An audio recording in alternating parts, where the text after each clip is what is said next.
The ultimate body weight for an enduro rider, enduro racer. So generally there's two camps of people. Okay, you've got one camp of people that are like, you need to be as light as you possibly can, as lean as you can possibly be, reduce muscle mass down, and that way you can get your power to weight ratio a lot better. Okay, and makes sense. Like if you can get your body weight from 100 kilos to 60 kilos, 40 kilos less you've got to be able to move around on the bike, so should make things easier. And then you've got other people on the other side that are like, nah, it's okay to be a little bit overweight or to have a little bit of extra body fat or to be a little bit heavier because it helps you with energy when you're out riding or doing long races and helps you to be able to wrestle the bike around, gives you more traction while you're riding. So they're generally the two camps. And so the problem with that is it doesn't really give you much context in terms of what do you actually need to do? What's going to be the best for you to be able to improve your riding? Do you need to gain weight? Do you need to lose weight? Or do you need to stay the same? Or maybe you need to stay the same weight and you need a bit more muscle and a bit less body fat, or maybe the other way around.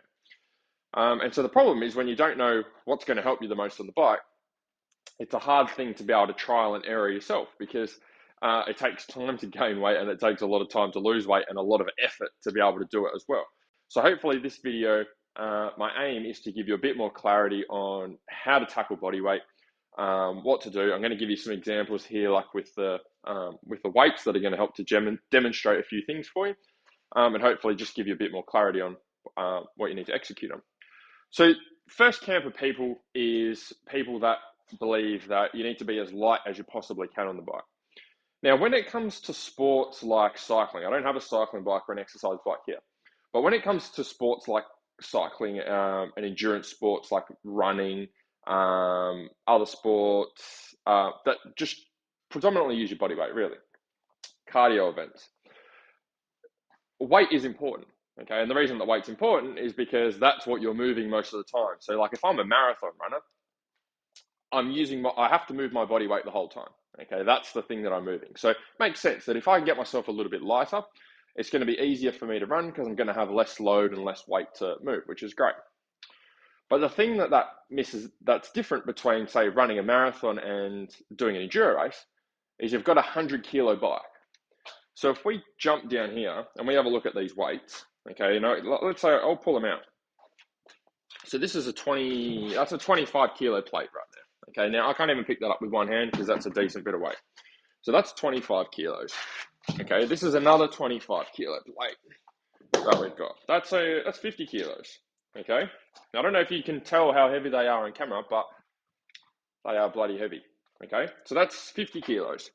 This is a 20 kilo plate that I've got. Okay, now this is still pretty heavy, but we can get it with one hand. So what is that? 50. That gives us 70 kilos. We go over here. Okay, this is another bit of weight. That's 90 kilos. Okay, so we're at 90 now. And then if we grab a 10 kilo plate from here, that's 100.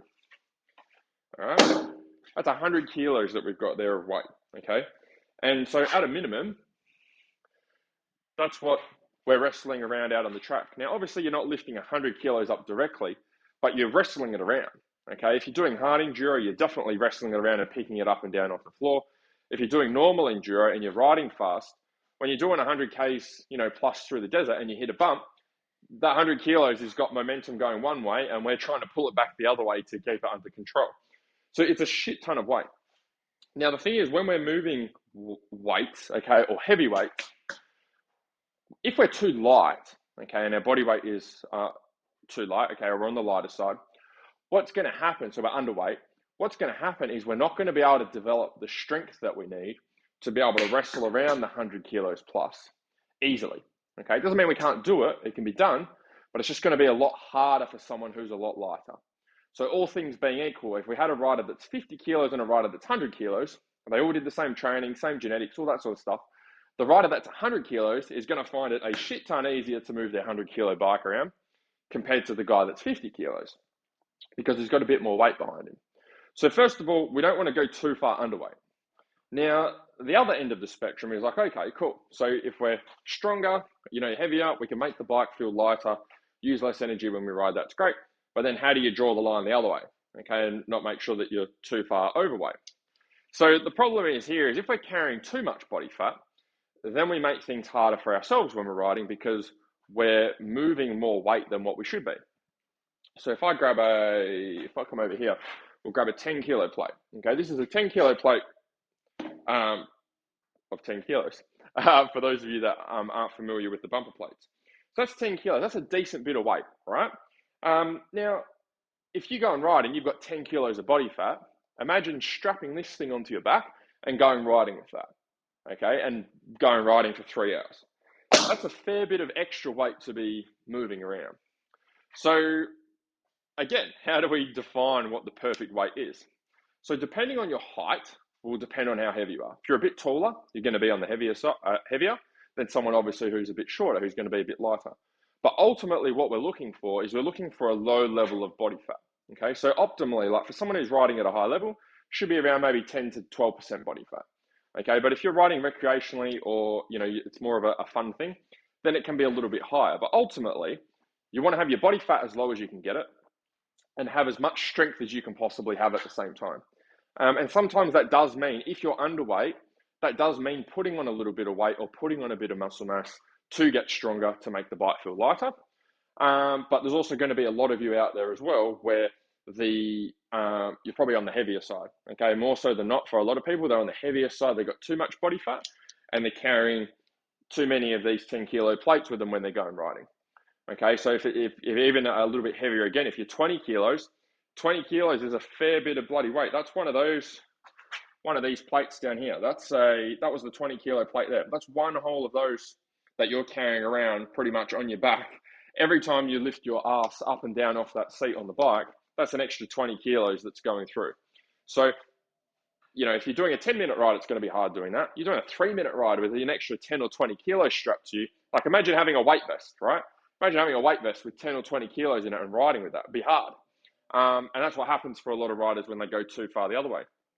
So there's no specific answer. There's no exact perfect weight because everyone's height's different. But in terms of body fat percentage, we want to try and get it as low as we can and make sure that we can develop our strength as much as we can to be able to help us perform well on the bike. If you'd like some help with this stuff, okay, you want your training mapped out, you want your nutrition mapped out, apply for my Fast Laps program below. It is an absolutely awesome program. Okay, we love helping riders, love helping racers. We just had a catch-up call the other night where we had all of our riders jump on a call, and it was awesome. So if you want to jump in, apply for the Fast Laps program below. Otherwise, hopefully you enjoyed this video.